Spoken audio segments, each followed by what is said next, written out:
All right, let's talk about one of the sneakiest mental traps there is. It's called the sunk cost fallacy, and trust me, it runs our lives way more than we realize.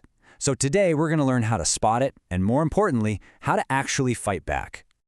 Okay, so picture this. You're an hour into a movie and it is terrible, like painfully bad. The plot is so predictable, you could have written it yourself. The acting is just wooden, and you've already checked your phone, 3 times? You know exactly where this is going. Or hey, maybe it's something bigger. You're 3 years into a college degree that you've started to absolutely dread. The thought of having a career in this field, it just fills you with anxiety. Every single class feels like a total chore. And it could even be a relationship, right? Years have gone by, and something that once felt so right now just feels heavy. You know that feeling when you're actually relieved when they cancel plans? Yeah, that. But the thought of leaving feels impossible. It's like all that time would have just been wasted? So in every single one of these scenarios, the logical part of your brain is just screaming, "Get out!" But there's this other instinct, right? Something deep and stubborn that just holds you in place. You stay in the movie theater, you stay in the degree, you stay in the relationship.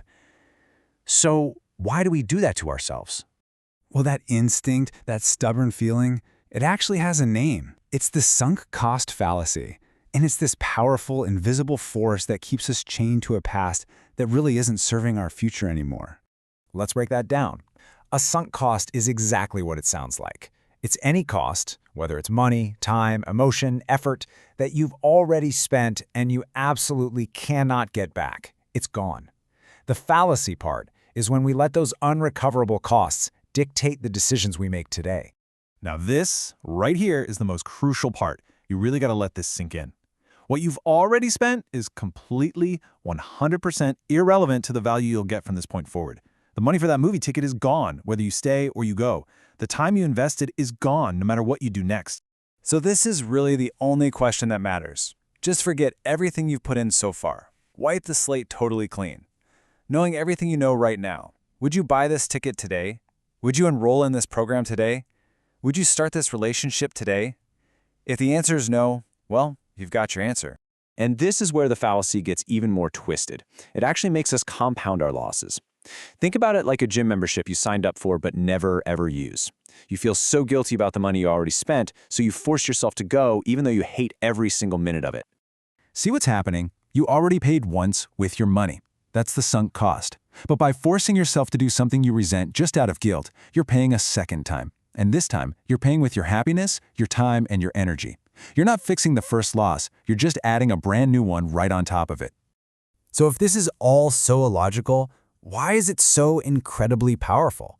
Why is our gut instinct to just keep going, even when we know deep down it's the wrong path? Well, it turns out it's rooted deep in our psychology. First off, quitting just feels like failure. It feels like we're taking a loss. And here's the thing about us humans. We are wired to avoid losses way more than we're driven to get gains. Second, walking away means we have to admit to ourselves that we made a mistake, and our ego hates that. So we tell ourselves these little stories like, oh, if I just stick it out a little bit longer, it'll all be worth it in the end. But what if we completely reframed this whole idea?